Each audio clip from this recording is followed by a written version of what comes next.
Si vous avez un copain informaticien, il est capable de vous expliquer que ça ou ça, et même peut-être ça, ne sont que différentes approximations d'un seul et même modèle, une machine de Turing. Et pourtant, la machine de Turing a ceci de particulier qu'elle est purement imaginaire. Alan Turing, son inventeur, n'a pas eu besoin d'approcher le moindre tournevis. La seule chose qu'il ait construite, c'est ça.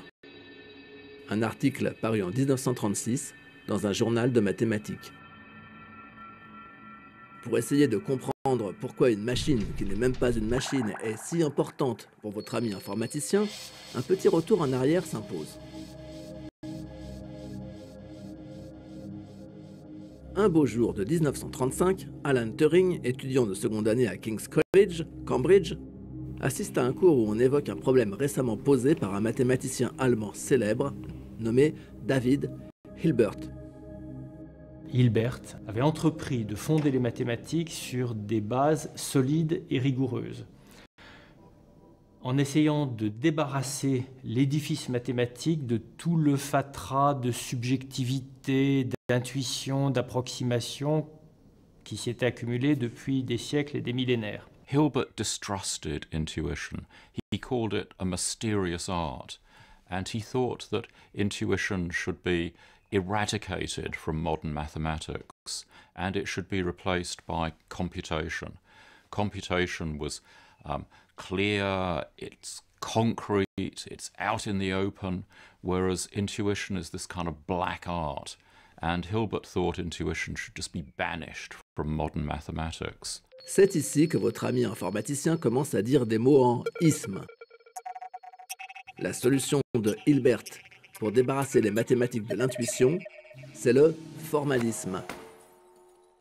Un système de règles qui permet de passer mécaniquement d'une proposition à une autre. Des règles purement formelles où ne rentre aucune subjectivité, aucune notion de vérité, autre que le respect du code. Le formalisme, c'est comme une cour de cassation. Il y a des cours d'appel dans lesquels on juge un contenu. Est-ce que monsieur a fait telle ou telle chose ou pas? Bien. Et puis ensuite, quand on en vient à la cassation, on se pose simplement des questions de procédure, c'est-à-dire est-ce que effectivement la procédure a été respectée ou pas? Pour consolider cette démarche formaliste, Hilbert a posé plusieurs grands problèmes qui, pense-t-il, seront résolus au fur et à mesure par les mathématiciens du XXe siècle. Parmi ces problèmes, il y a celui que Turing est en train de découvrir. Le problème de la décision. Pour Hilbert, tout problème a une solution, et toutes les propositions démontrables seront démontrées. Le Graal des formalistes est de découvrir une méthode strictement définie qui permette de distinguer à coup sûr une proposition démontrable d'une autre qui ne l'est pas. Il faut que on puisse avoir une procédure qui permette à tous les coups de décider si telle ou telle proposition est bien un théorème ou pas. Voilà. Donc la question du mécanique était déjà présente dans l'œuvre de Hilbert, dans les questions que se posait son école, et il tournait un petit peu autour d'une définition. Turing smelt a rat.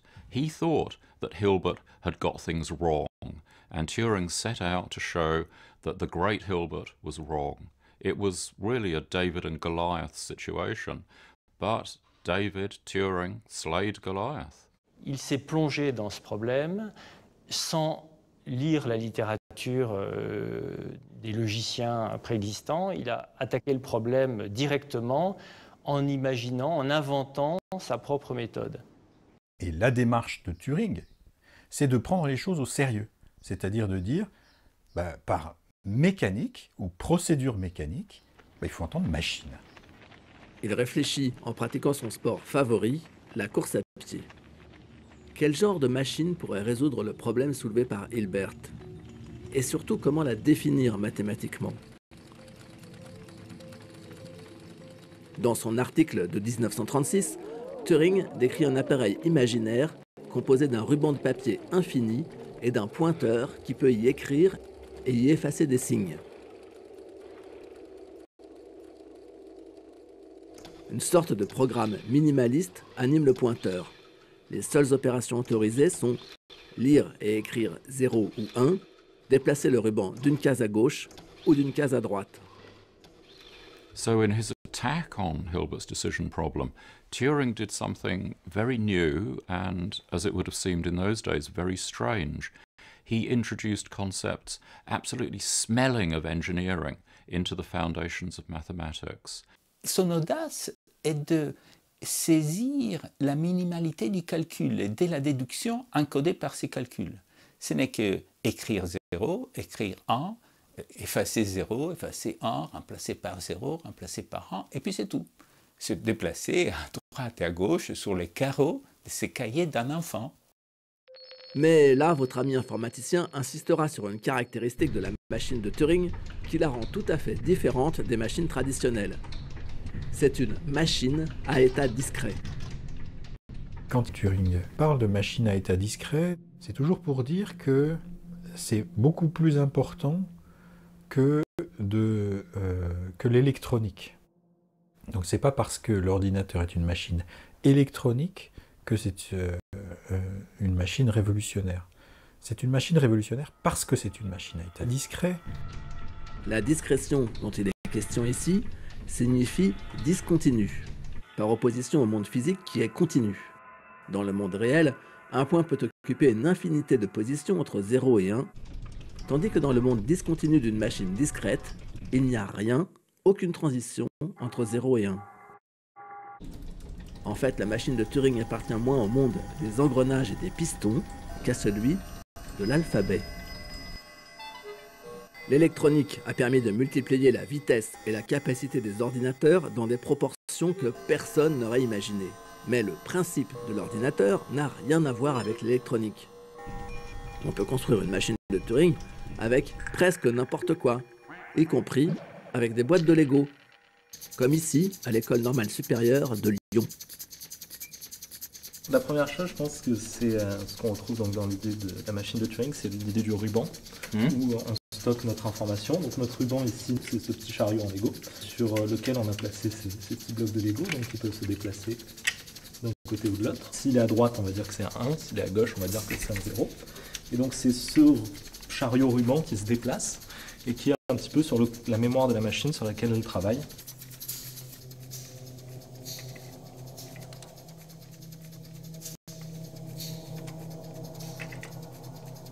Ce que Turing a inventé, au fond, vous expliquera votre ami informaticien, c'est la distinction entre le logiciel et le matériel.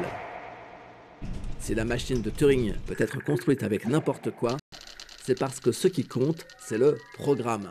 Avec le bon programme, une machine de Turing peut imiter n'importe quelle autre machine logique. Oui, même votre ZX2000 quadriprocesseur dernier cri, et donc calculer tout ce qui est calculable. C'est une machine universelle. Une machine universelle, c'est-à-dire une machine qui prend n'importe quel programme d'une autre machine et l'exécute. Ça sera au cœur ce qui est le système d'exploitation, le compilateur des notions modernes qui suivront de quelques décennies l'idée de base de Turing, mais qui sont directement dérivées de son idée purement mathématique. Turing va montrer ensuite qu'il existe des choses que sa machine universelle ne peut pas calculer, et que donc aucune machine ne peut calculer. Hilbert et l'école formaliste avaient donc tort. Au sein même des mathématiques, il existe tout un monde qui échappe au calcul. Les mathématiques ne sont pas réductibles au calcul. L'informatique, finalement, est née d'une réponse négative d'un théorème d'impossibilité. Il y a des choses que l'on n'arrivera pas à calculer. Voilà, c'est ça que dit finalement Turing. Mais ce faisant, parce qu'il dit il y a des choses qui resteront, il y a des nombres qui resteront incalculables, alors il définit une espèce de périmètre de ce que c'est que la calculabilité, évidemment, puisqu'il y a un dedans et un dehors. Donc à partir de ce moment-là, on sait ce que c'est que la calculabilité, on a un plan logique de ce que c'est qu'un calcul, et on va pouvoir physiquement, finalement, de façon dans l'ingénierie, réussir à faire des machines qui ressemblent à ce plan abstrait.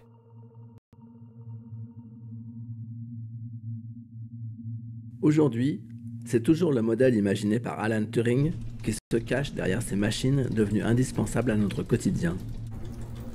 Quant à savoir si l'être humain est lui aussi une machine de Turing, la question reste ouverte. Et le scientifique qui résoudra le problème n'est probablement pas encore né.